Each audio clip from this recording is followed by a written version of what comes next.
All right, fifth grade Reds, welcome to week 3, day 1. And let's start off with going over our extra ticket from last week. So we have 3,420 divided by 60. I do my 60 times tables.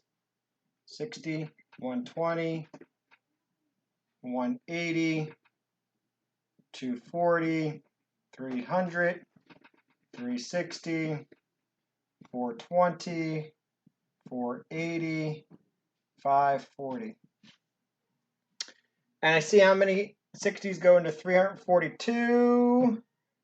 Closest I can get is to 300, which means it goes in 5 times. I subtract the 300 to get 42. I bring down that 0 in the ones place. Now I ask myself, how many 60s go into 420? And I see that 7 of them go in exactly to give you 420 as your answer. 420 when you do 7 times 60. You subtract the 420, you get 0 as your answer there. Left over, ultimately giving you the solution of 57. So awesome job on those that got 57. If you didn't, look at your multiplication here. Maybe it's your subtraction issues. Okay? Try to find that mistake so you don't repeatedly keep making that same one. So today we are going to focus on, and next week as well, fractions. Gotta love those fractions. Okay? Don't think that just because we're moving to fractions, we're moving away from multiplication division. They go hand in hand. Okay? And we're not going to have any big numbers like this in fractions, like we had in the exit ticket, but we will be doing probably more or less single-digit multiplication and even division when it comes to finding either comparing fractions or finding equivalent fractions of that nature, adding fractions, subtracting fractions. So for today, what we're going to do is we're going to identify which fraction is larger, 2/3 or 2/5. Now the first thing I know you're going to want to do is you're going to want to draw a picture, right? But you can't rely always on a picture. So here, yes, is 2/3. 1, 2. Assuming I am a fantastic artist, I am not, and I draw everything, I partition everything just right, I may be able to get a picture that gives me somewhat of an idea. Here's 2/5. That maybe 2/5 is smaller and therefore 2/3 is bigger.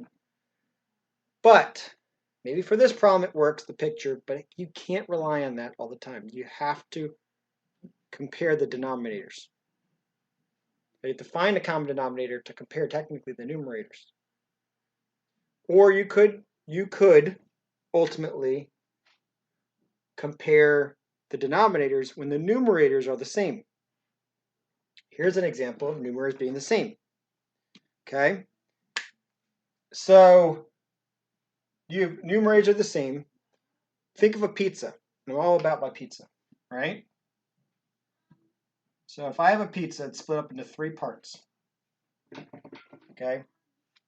Would I rather have 2 of those slices? Now let's pretend you love pizza. Some of you may, maybe not. Or would I rather have 2 slices from this pizza? That's split up into 5 parts.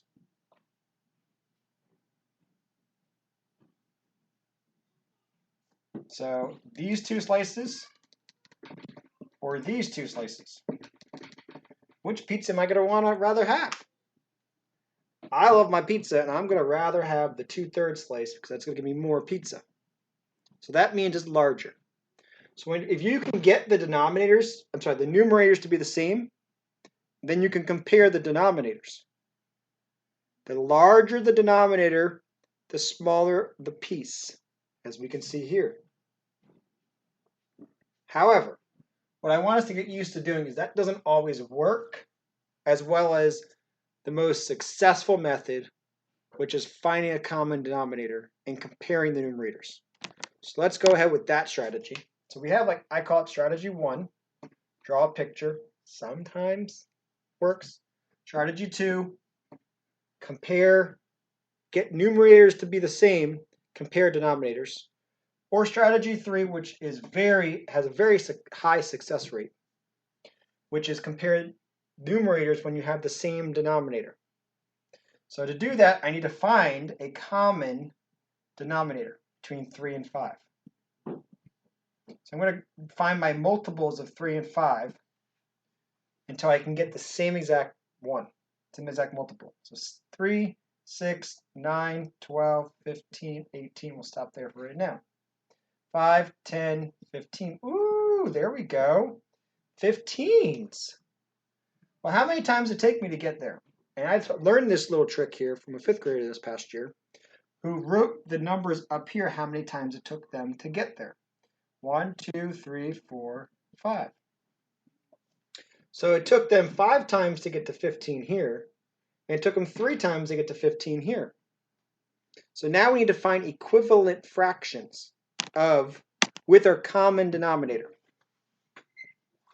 So I'm going to take 2/3, and then I'm going to take 2/5, and each of them having a denominator of 15 now. Well, how many times did it take me to get from 3 to 15?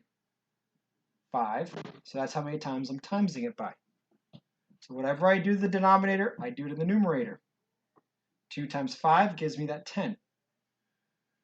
All right, so 2/3, Bruce Wayne, is Batman.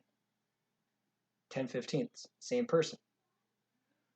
How many times did it take me to get from 5 to 15? 1, 2, 3. So 2 times 3 will give me 6. Clark Kent, Superman. So going back to what we're trying to answer here, which one's larger? 10/15 is larger than 6/15.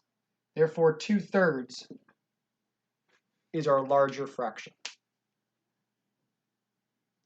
So strategy 3 is the one I want us to focus on today, based off of the types of problems we're going to be dealing with for 2, 3, and 4. Sometimes strategy 1, drawing, can help, but don't rely on it. Too many people rely on that to be the end-all, be-all. Okay? Strategy 2 works sometimes, but could be a little bit tricky at different moments in time, especially when the fractions are really close in size.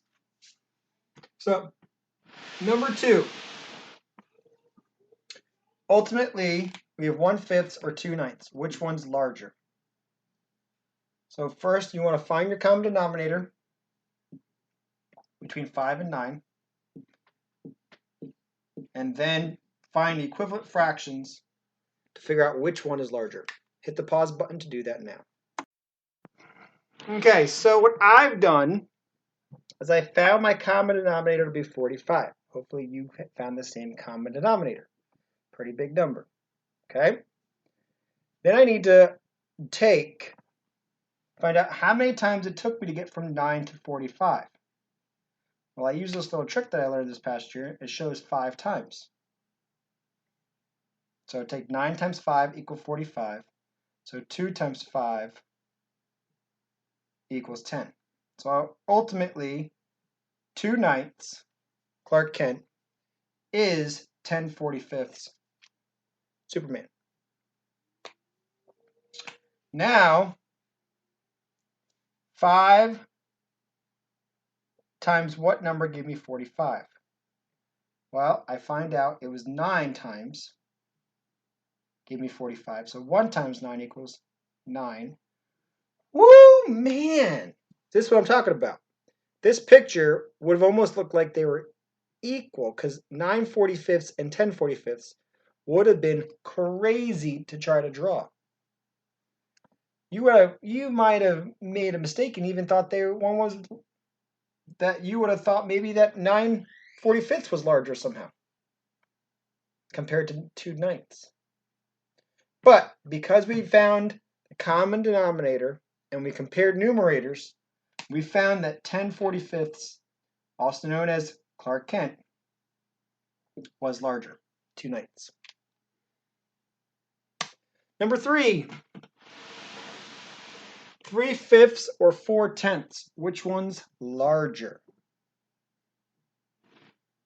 Hit the pause button to solve now. So I don't know if you caught yourself here, but you actually only, to find the equivalent fractions, to find the common denominator, you only need to change one fraction, the 3/5. Because ultimately 5 and 10 have a common denominator of 10. And some of you might have went on and found another common denominator, maybe 20, 30, 40, 50. All right, that would have been extra work. If you did that, that works, and that's okay. You're still going to get to the bottom of your answer. But in finding the common denominator of 10 means you only have to do work for one fraction. What do I mean by that? Well, 10 times what equals 10? 1. So am I going to change that fraction at all? No. 4/10 is going to stay 4/10. 5 times what gave me 10? Well, 2. So 3 times 2 equals 6. 6/10. So we end up finding out that 6/10 is larger, which is also known as 3/5, than 4/10. There's a fourth strategy here that, once again, can work sometimes. You can compare these two fractions by seeing which one, you're looking for the larger one in this case, is larger than a half. It's called benchmark fraction strategy. So the fourth strategy, I'm going to call it, is called benchmark strategy. You find a benchmark, meaning find a common place to compare with. So in this case, I'm going to compare by using a half. So is one of these fractions larger than a half, and is one of them less than a half? Well, how do you figure that out? Well, is this number bigger than half of 10 or smaller than half of 10? It's smaller than half of 10. So that means 4/10 is going to be on this side of 1/2 if you're doing 0, 1/2, 1. 3/5 is 3 more than half of 5 or less than half of 5? It's more than half of 5. So that means 3/5 is going to be on this side of 1/2. This shows that 3/5 has got to be larger than 4/10 if it's larger than 1/2. That's a mouthful to think of, but it is another strategy to possibly use. Okay, called the benchmark strategy.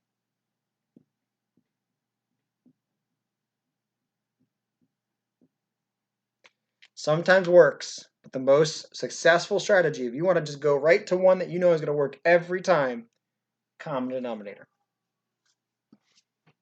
Number 4, 3/4 compared to 6/7. Which one is larger? Hit the pause button to solve now.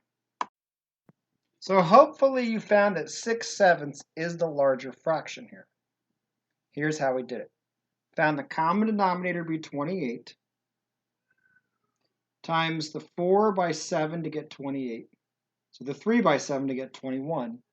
So 3/4, Bruce Wayne, is Batman 21/28. And 6/7, Clark Kent, is 24/28, Superman.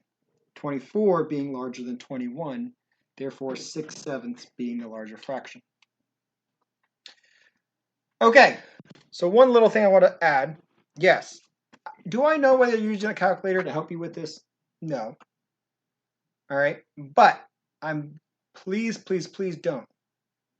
This extra work is going to benefit you so that one day you will become fluent in your multiplication and won't even have to do this. Okay? This is great practice, so I really encourage you to please put down the calculator, put away the calculator, put away the phone, and actually work these numbers out. So you visually are seeing them, you're visually learning them. You're visually learning your 4 and your 7 times tables here. So that's why I'm really encouraging you and please begging you to do that. Okay? If you're not using a calculator, thank you. Okay? Calculator could be used to check your answer. That's okay with that, as long as you're taking the time to learn from your mistake. So with that being said, thank you for your participation today, and we'll see you back here next week. Don't forget about, tomorrow. Don't forget about your exit ticket.